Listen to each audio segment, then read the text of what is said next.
To लेकर उपस्थित हूँ। ज़्यादा समय को बर्बाद ना करते हुए हम अपने पहले कारक के ऊपर चर्चा करेंगे। कर्ता कारक काम को करने वाला और कर्ता होता है, और जिसकी कर्ता कारक की विभक्ति या प्रसर्ग चिन्ह क्या है? ने। कर्ता कारक की विभक्ति और प्रसर्ग चिन्ह, चिन्ह क्या होता है? निशानी क्या होती है? ने।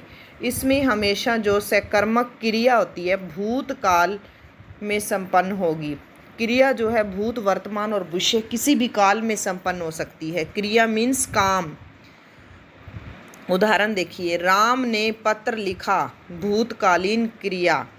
राम क्या है? एक संज्ञा शब्द है, व्यक्तिवाचक संज्ञा है। ने कर्ता कारक की विभक्ति है। पत्र लिखना क्या है? क्रिया है, लेकिन उसने जो काम है पिछले समय में किया है, भूतकाल में किया, तो जो क्रिया है भूतकाल में संबंध हुई। ने विभक्ति से हमें पता चला है कि ये एक कर्ता कारक है। कर्ता या कार्य को करने वाला राम ही है, इसलिए यहाँ पर कर्ता कारक है। राम ने रावण को मारा। अब राम ने रावण को मारा। राम ने विभक्ति से कर्ता कार, रावण को कर्म, और मारना क्या है? क्रिया। दूसरा हमारा एग्जाम्पल है, क्रिया दो प्रकार की होती है, ऊपर चलकर देखते हैं। क्रिया के दो रूप होते हैं, सकर्मक और अकर्मक। जो सकर्मक क्रिया है, जैसे नीचे था राम ने रावण को मारा, सकर्मक क्रिया में जब हम प्रश्न पुट करेंगे किसने किसको मारा, तो आपका उत्तर होगा राम ने रावण को मारा। प्रश्न का जब उत्तर मिले तो वहाँ पर सकर्मक क्रिया होती है। जहाँ पर आपको प्रश्न का उत्तर ना मिले वहाँ पर अकर्मक क्रिया होती है। जैसे मोहन हंसा, इसमें अकर्मक क्रिया, हंसना, रोना, गाना, पीना, सोना, उठना, बैठना, ये सारी क्रियाएं अकर्मक होती हैं। अकर्मक क्रिया में कर्म की प्रधानता नहीं होती, सकर्मक में कर्म की प्रधानता होती है। कि सकर्मक में कर्म को होते हुए दिखाया जाता है और कर्म करने वाले के बारे में भी हमें पता चलता है, कर्म भी दिखाई देता है। अकर्मक में कर्म दिखाई नहीं देता। जैसे हंसना, रोना, उठना, बैठना, चलना, फिरना, गाना, ये सारी अकर्मक क्रियाएं हैं।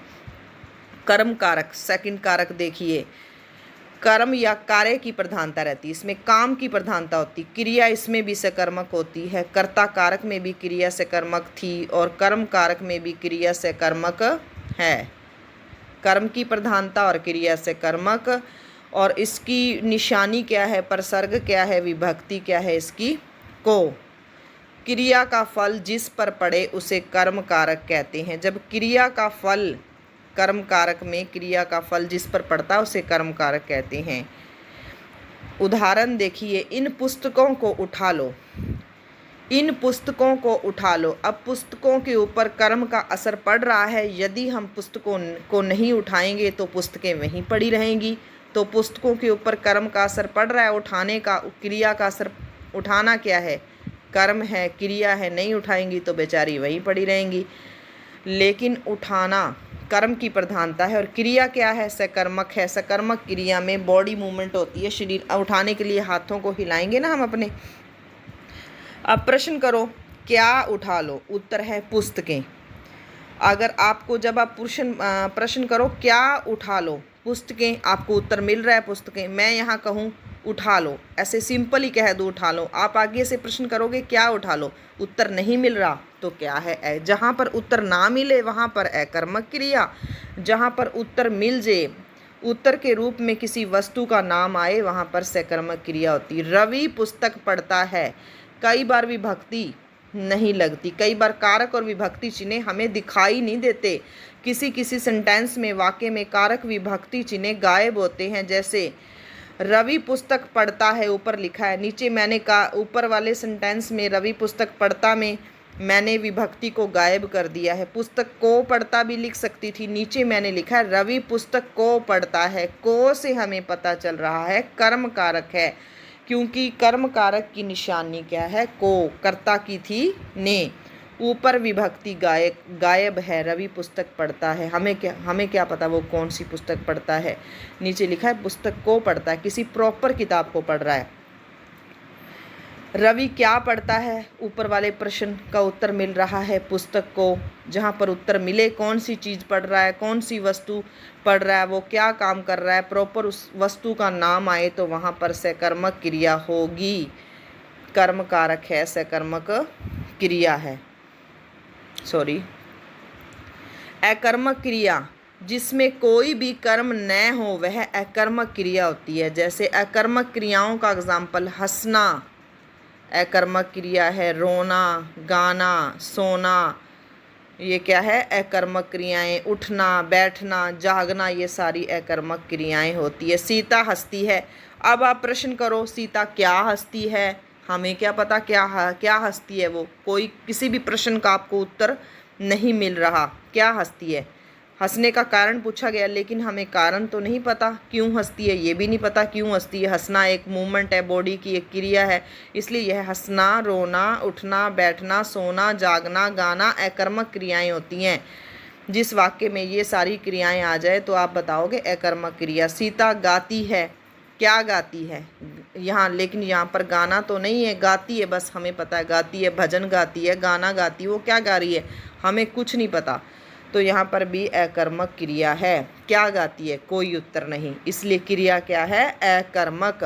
क्यों हंसती है, क्या हंसती है, कोई उत्तर नहीं, इसलिए क्रिया क्या होगी अकर्मक। जहाँ पर आपको किसी के हंसने, गाने, रोने, उठने बैठने का कारण ना पता चले, आपको कोई उत्तर ना मिले, वहाँ पर अकर्मक क्रिया होगी। मैं कहूँ कि सीता भजन गाती है, तो फिर आपसे पूछा जाए सीता क्या गाती है, तो आप कहोगे भजन। यहाँ पर उत्तर मिल रहा है तो यहाँ पर सकर्मक है। मैं कहूँ सीता गाती है तो अकेला गाती है कर्मक। करण कारक, तीसरा कारक देखिए।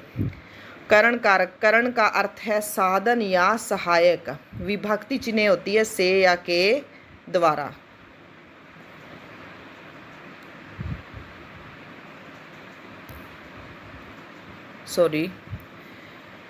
करण कारक का अर्थ है साधन या सहायक। इसकी विभक्ति चिन्ह क्या है, से या के द्वारा। जिस साधन की सहायता से कर्ता कुछ काम किया जाए, जिस साधन की सहायता से कर्ता द्वारा कुछ काम किया जाए या कर्ता कुछ कार्य करे, उसका बोध कराने वाली संज्ञा करण कारक कहलाती है। जैसे वह कलम से पत्र लिखता है। अब आपसे प्रश्न पूछा जाए वह किससे प्रश्न लिख रहा है, वह जो पत्र है किससे लिख रहा है, कलम से। तो क्रिया क्या हुई यहाँ पर, सकर्मक क्रिया है। आप इसको ऐसे भी लिख सकते हो, वह कलम द्वारा पत्र लिखता है, वह कलम के द्वारा पत्र लिखता है। द्वारा और के द्वारा और से। वह कलम से पत्र, उसने पत्र किससे लिखा, कलम से लिखा। वह कलम के द्वारा पत्र लिखता है, वह कलम द्वारा पत्र लिखता है। इसमें विभक्ति क्या है, से, द्वारा, के द्वारा। इसमें पत्र को लिखने के लिए कलम को एक साधन के रूप में इस्तेमाल किया गया है, इसलिए क्या है ये करण कारक। जहाँ पर हम काम को करने के लिए अपने शरीर के अंगों का इस्तेमाल करें, ज्ञानेंद्रियों का इस्तेमाल करें, साथ में पेन, पेंसिल या किसी वस्तु को साधन के रूप में इस्तेमाल करें, वहाँ पर होता है करण कारक। अगर उसके पास कलम ना होती तो पत्र किससे लिखता, हाथ ना होता तो पत्र किससे लिखता। हाथ और कलम दोनों क्या है, साधन हैं। से, वह कलम से पत्र लिखता है। आपसे सीधा पेपर में आ जाए कलम से पत्र लिखता है कौन सा कारक है, तो आप इसको दो और भी यूज़ करके लिखोगे, वह कलम के द्वारा पत्र लिखता है, कलम द्वारा पत्र लिखता है, तो आपको पता चल जाएगा ये करण कारक है। संप्रदान कारक, इसका विभक्ति चिन्ह है को या के लिए या के वास्ते। इसमें किसी वस्तु, हम किसी वस्तु को, पदार्थ को किसी दूसरे को देते हैं, इसमें देने का भाव होता है, लेने का भाव नहीं होता। जिसके लिए काम किया जाए, जैसे राजा भिखारी को दान देता है। एक लड़की कहे कि मैंने अपने पिताजी के लिए चाय बनाई है, को, के लिए, के वास्ते, ये सारी प्रसर्ग विभक्ति चिन्ह इसमें आते हैं। राजा भिखारी को दान देता है।